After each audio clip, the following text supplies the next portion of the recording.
esan sase no wo mo nanim ano wo mo nanim asase bia di okiri enti no so wo mo de nananom eka ho ne yetimi ekone yi a eno ne kono ebetumi akoyie pa CDD Ghana openia wono why director of programs and policy engagement Dr. Kwame Pumpuni Asante ene enitie Boafo Sonko edema kanema mpani abedi akire Dr. Alhaji Mahamudu Baumia eye Dennis Miracles Abuaje wono no yakase wo kire se asamo ayeka ayenwie da galamse ntokwa no ayeka ayenwie da no wono wo twist pa wo fa ba bia wono so tedi afri na wono de wo kire se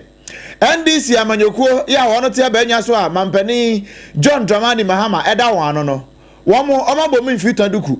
chese hwe mfa won ho nya de ese wo ma wajensa galamse no so mbetu ase sanse nei ohwa ne yakoso wo man Ghana mu a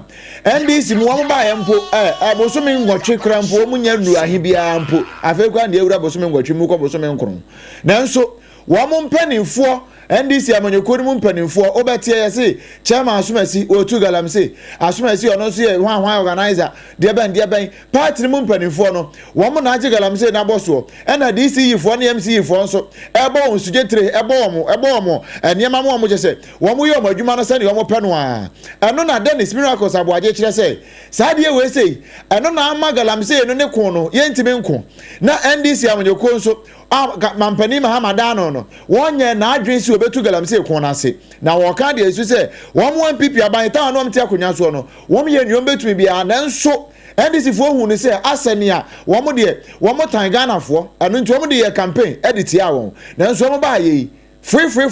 kra mo ntimi nye. So these are the reasons why we voted for NDC. Galamsey issues. Now, if you come and you don't do these things, and you are listing things that were in existence before you came, and telling us that these are the things that you have done so far, so we should applaud for you, you are a very disruptive interlude. Because the country was in a certain direction. You came and told us, push them away, we will come. Then you have come, you are not doing it. Basically listing the same things that you are doing. You are wasting our time. Have they declared the state of emergency? Why haven't they declared the state of emergency? Today, everybody in this country admits that the Galamsey situation has escalated than it was in December 20. That is truth. The boldness with which the guys are doing Galamsey now, the boldness with which they are doing Galamsey now, it is not comparable to what it was in 2022. Abusia ene ati Dennis Miracles Abuaje no che say wo bia abahwa kane no na yese galamse koso nanso ene die galamse na agensem ama ne oni hode na sedi amanfo wo kokuduro ni tumi a won tu galamse no ene no chen dukuro yi eno no so ede sempakase ede twetwe ho nkomo no Abosuba na meja paye enti adaso ginemu ewo galamse sensemo enka ne so ani ano no hwensase ene emu adodode ho samso ononyafo inusafo se ni wono so edna no atum na wose sese ni de se de ekoyei na brichie ebo wo man enipa makomako enwatwe 8 euros awan mu nyina kananana ejishimpo empanifo anka binti empanifo ebema wonum na mu ayedene won belezi wonum boot akeka wonum ho ewo galamse kun ni mu na onyonyafo fuseni na wo kire mu sei ebinim ka se enkabe yi akoma mpanini won declare state of emergency na kaja yentumi enya ne ho pomesebra papa bi yie na waka asisu sei ebrebe so na se bia wanum hyehye ya asese wo di begugwa kwamu no se wo ku na enye ye wanum ku na enye ye na wase wanum declare state of emergency a wanum ebetumi aye. Listen, look, we are doing exactly what the state of emergency will do. We're putting in place structures to ensure that people do not engage in mining with impunity. And that no matter who you are, if you engage in illegal mining, you'll be caught and punished for it. And you will recall that 2 members, high-ranking members of the party, have been reported to the Economic and Organized Crime Unit of the Attorney General's office to be investigated. It's a classic now. Yes, things are being done, and they are done with the view to ensuring that we stop this illegal activity. Well, so it's investigations. So we're all waiting and following closely and keep Iyoko is doing. Presently, they are taking steps which seem to be addressing some of these critical issues. And at any point in time that they come to the conclusion that a state of emergency is needed, even if targeted, I'm sure government will so declare. Openia wakasa yei eyononyafo inusafuseni enkaneno na oyeswani a wohwe ensase ene emu adedorede no na wono ena ne da no ene wono so de na no atum ekon a ye betumi afaso na yakon garamse no eye abusua na KJC company limited wo se yanka kire wo se adansie ne ma papa no wo hya se ton ye no enye ne enti no wo mu nimde ekwan yi a wo befa so a wo betumi ahya odanse ade akwa wiye oba wo betumi akansel kama enti no se bia wo sika nso kora sa wo be hya se ade asi udaya na KJC sa wo betumi aba na wone no atena se enkakran wono obo adehye pa nya asam ketwa enti no ba bia wo behu ne nkrabata bia wo mayim no wo betumi de wani akire ho na wakope enchanse a yede bo dan so ene enframaja mpantu de befa ensu anu adene ebeto enso still entumi enye dan hwe sanse enchanse no eye strong na do yede bo dan so ensate kwa baako ekosi ensate kwa be se 2000 ni nyina bi e wona na KJC company limited cement ahodo nyina ebi e wona kache na ose enye cement bi ya na edile foundation cement bi wo ho no mo a wo de beto foundation no edan ni si wa no mo na achia de pa ukona na KJC company limited ya wo benya abotre ene wo edi nkomo achechire mu wo pese usi edan esi dan so na chasa abrosan no na KJC be ma wakade di nyina plywoods wo benya bi e wona kache afei binding wires ni nyina o bi e wona kache na KJC ana ye bone mena ne sei ekwo ba sempremo eno no na esanse na adwuma pa ene sede wo yi ne yam eye na adwuma ti abasubo pi na ena wanya track tenti boyi free central steel for ena ja one sanso ye na outstanding services 2023 no abasubo yi na wanya edosun na ebomu uokumase ene eye enkranya wonu wo betimi edi nkomo e wo 0204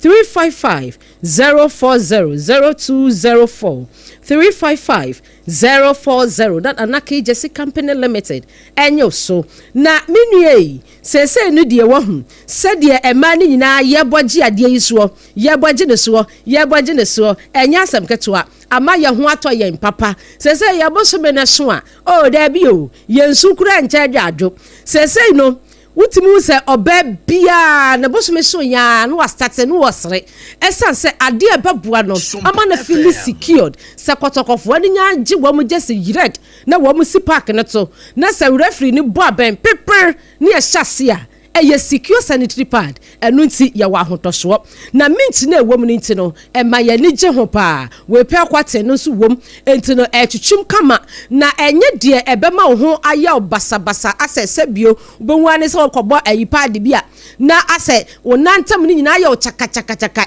abusua no dida na de acha ye so agya ye kiremu am wate ase yi secure sanitary pad enshishipi ena sanso ebo obaye no ho ban e ma rashes bi engugu ho na fenso ebo ema mu amu menstrual cramps ne de aka ho no ni nyina ete se hwi enti no nya hyase eyusu secure sanitary pad ya midi ho dance ya ma hyase eyusu ena 17th yi say no wo mo hyase nya wo mo de first second third fourth no wo mo afrim afa middle of the month for no mo so hyase secure sanitary pad ehyebu mako dumienu wutimi di hyase ekowie enansonfo no eboa yen enya asem ketwa eye secure sanitary pad ne buanso eye fofofofofofo enkina ha say wo adomi a uramu adomi dwom ho a usi upe secure sanitary pad ebusua wanu be ma bi na kumase ene ne importamo mama excellence cosmetics edum PZ kwada so taxi station ho old asempa pharmacy lane nim ena ubehu no freno se upe secure sanitary pad ni bi ato yama oni dudum ana upe ba ko sengre wine etumi ade akomo a for 0243 862 158 0243 862 158 mama excellence cosmetics edum PZ kumase kwada so taxi station ho oda sempa pharmacy lane nim ena abehu no na wafre no na wama obi na baby a yadi homeopathy esa yade ema abrofo bo wo monsem ema ganafo say sha wanu wi a wo maka brofo as you the all said the abrofo no beka no na end point homeopathy wanom eno mo hyase edi homeopathy no eye adwuma wo Ghana ha onya asem ketwa na obibisa ana homeopathy na yade homeopathy na yade onko endpoint nti wade mika e wadwum kesene ne yade bi ti say infection bema ojonso a obre ojonso a obi antin obi anunu eso na wo sere jonso ne ye wo de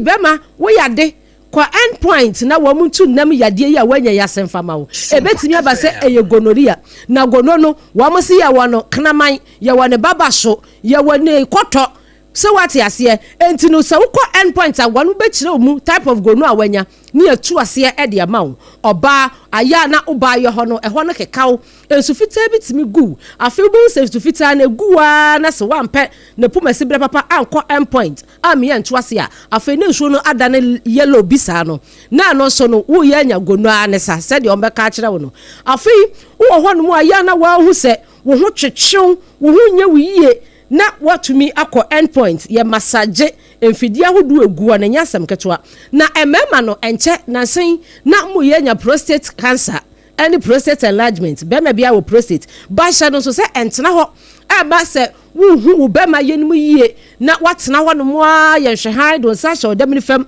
ewa bra endpoint wo betumi akwani a check ya ma wo se wotena ho a emakuro abeto prostate ni mu a ye beka cho se wanya prostate cancer wotena ho a ma enlarge a ye beka cho se wanya prostate enlargement entini ye be so catheter jonso cront minyunso bonsi ya de rubber ni ya de atu bemem eyesa bema na chese wo ye aba be widi on Tuesday obedo benada no na eba no liver ho sensem kidney ho sensem entini ni mu ani nompanim premature ejaculation bema odi bo ani na wo da odi bo ani na wo da oba ni timi pro bra me pa cha wawie oh eyesa enguase o ukọ endpoint ya wonu bebo kuma se kro no mabo ahia obehu yen afi akra ha se shell signboard spinter se quantum point so ye ho a ye di adwuma ne yenka enchem se mo stroke enwedwe ya de ntimi mpie no ye run home services a ye betumi aba be show ya de bia je wa boso wo fie nso a wo fra ya ne a ye beba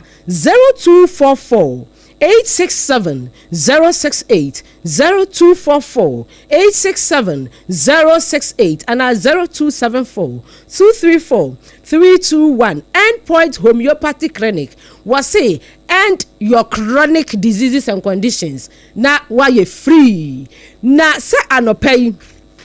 manuaya didindin nyina na me sode anopa be se no na mpam na nam di ka twa bie eye Trisco energy food drink entini manya energy me ho ayeden mano ayeden menya wodene na abusui drink bi wo hono mo aye bia beverage bi wo hono mo na sa wono mo wo wo timi twetwen enya sam ko twa wo a wotie me wakra wodi adanse ebi hono mo no a wonu ma wokọ adwuma na woda wobon sa woni aha bi asa wo ye ho hwie enye ye bi asa wa mmenya burusu bi me pa chaw onum Trisco energy food drink ntia ya dia bedwa so eye promasidor for na dia ba emu ede wenu nya sachet one na bibia de inside baako wote baako say eye 2 Ghana cedi for your pocket ene e wakan wo ho no mu anonso no wunya bia ubehu say yes na sedie vitamin B C D iron any many more wom no eboa eye Trisco energy drink na ose yan kan kira say we no onuma wani ha eye duane eye drink esaso e boost energy ama watumi enya ahodene na sedie Food and Drugs Authority wanam agia tumu se eye no ukọ dwaso a na wapebi eye Trisco energy food drink yanom na nopa yanom anwumre we obi anom akwada nom opanin nom abrewanom everyone enum bi eye Trisco energy food drink ene yakanfo ede ama we na abusua anwumakoi adama enti ene edi no sia bremu kase esum we yesra wo twen yen yeba sesia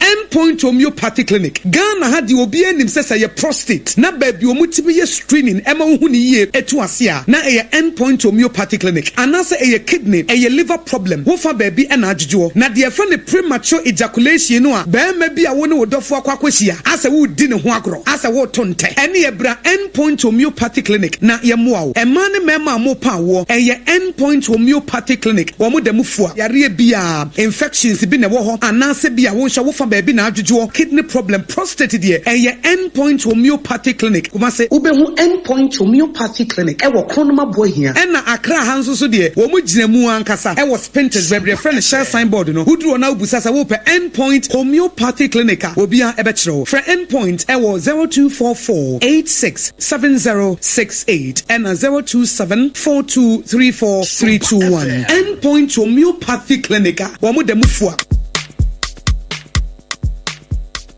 Kweku, minim so why she. Me craman nane. Now so ebony show one embasso. Mane hon sepeno.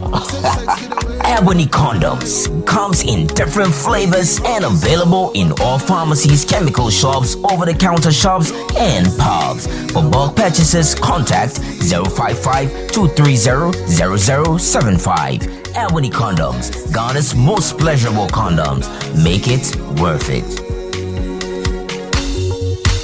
We got peppermint, strawberry, vanilla, chocolate. We got peppermint, strawberry, vanilla, chocolate.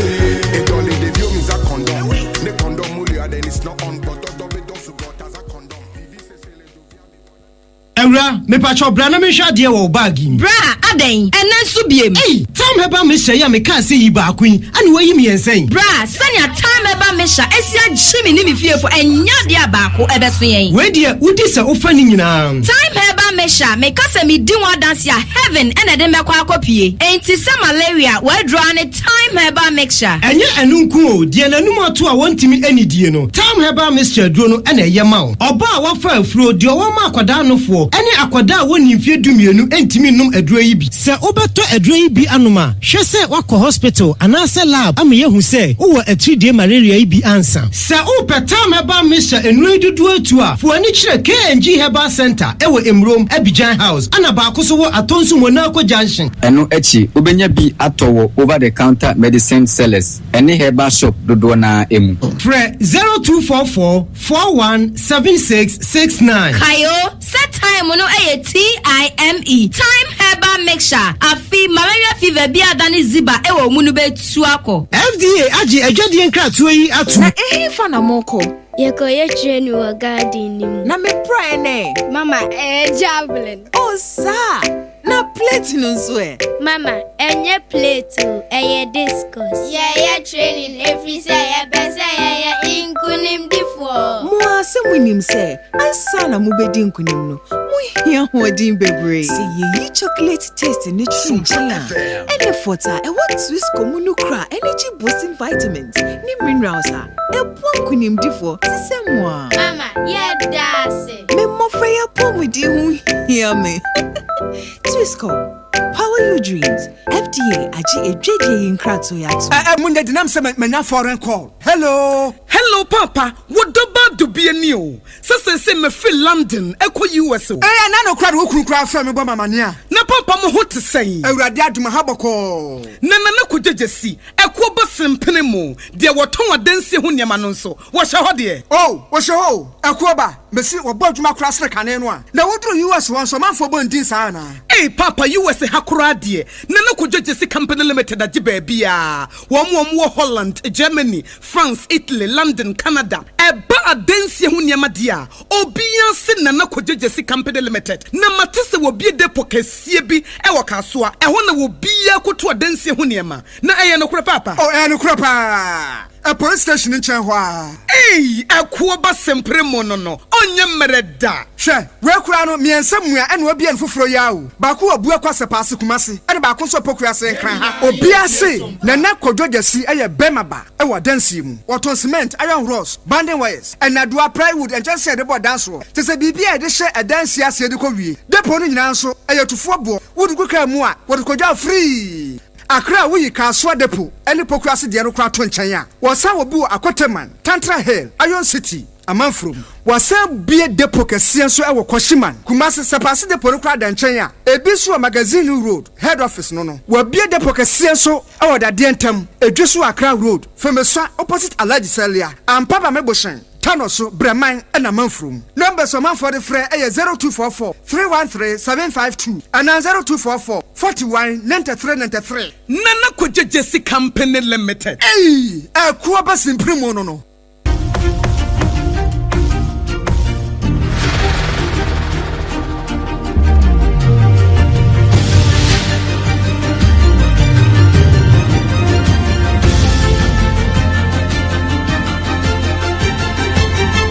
Sompa TV, Emma Academy. aketuapa nokre ema aketuapa ya da bibia se matwen yen ama ya da ne ho aba afi ye toa kase no eso na nsen uko social media no so a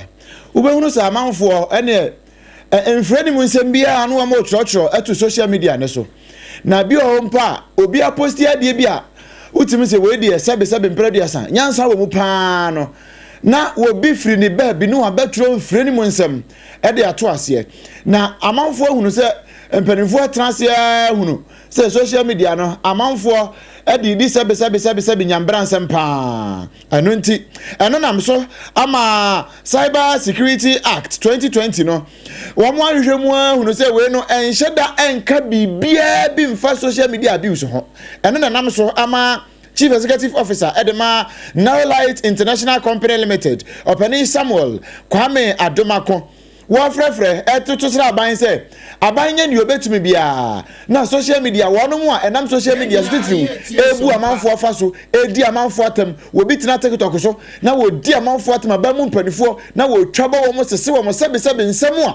ensem fata na wo ka adefa wo ho wo behwe na wo biti radio station bi so na nso ebi okronpo enya radio station say mainstream media mpo na wo ti social media na wo ka nsem a ensem fata e de kire enkrofo eno na pani kire say aban wonye ni obetumi bia na saafo no wonche won so aba Women misuse social media, didn't penny for them, threatening for social media. Yebeka say which and also suppress freedom of speech. But technically, NCA it's me any these social media platforms here these also. Yeah, well, information the moment I will log in to any social media platform. Platform neje a free phone so. Yeah, I share say account there some of see na then about platform is so diguma. You bet me some information in the breeze. Ama yeah the certain fine and our charges and even the rate yet says uncle for ya when we use social media and bonus or data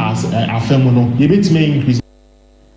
na yera Samuel Adomako wan fan nsem na so wa we ye pe no ka kira ban say ye hunu say data na bo na yefo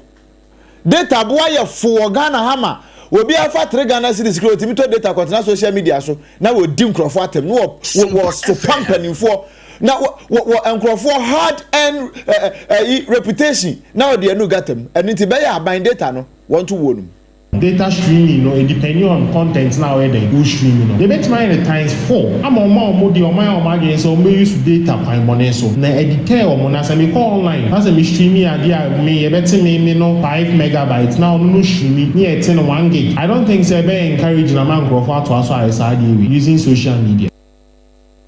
Abusia we Samuel Kwame Adomako wonu ye Chief Executive Officer Edema Narrowlight International Company Limited oni amane boni ba wa bedu ena bo nkomo yi yatoa ensem no eso ewonsem foforo mo ede amao na yekwa kopie mo ewo apadenchira epoye mesininim apadenchira epoye mesininim ebusuya sede mesini abankrachi ya wono owo empotem ho wane MTT difo wane maka wo motabo mu ononyafo George anane Coleman wono eni mesini abankrachi ya wono owo apadenchira epoye mesininim ana eja wane MTT difo wane eka wo etambo mu na wane say na sede okada eye afidie tetafo yi wo didi dwuma e wo mpotem wono wo so wo ye dan wontumi into ase enti no wane ebefa akwan bisuwa ede encheche ede ama wonom afenso wonom beka wo ho abomu na wo ama wo nyina license elu tumi krata wo bi ho no asabio emfia wase wodi ansan no watena fidie tetafo moto ibie so na watam kwabrani asi na chi no kura no wonim wo bi ho no a enhyehye wo so wodi gwa kwama bi obehye helmet ebi obehye bibia boni na anim ho ban ebia baabi a wo chinchim sade no ye vum no eno ape no wonim but eho hyehye bie ni ho no mu a emrante kwa no ebi enim entini wo mo ka wo mo ho bom na wo mo aye education ede ama wonom ewo apadenchira epoye mesininim onyenyefo George anane Coleman ene Sompa kasa yamane boni papa Kofi Wakalon atwetwe nkomo na wonom kobotwetwe mu no sei ni de sedie wonom di kan ehyase ene wonom adinkita ho nti ayaboan kakra enkane no wo ho no a wobeti gan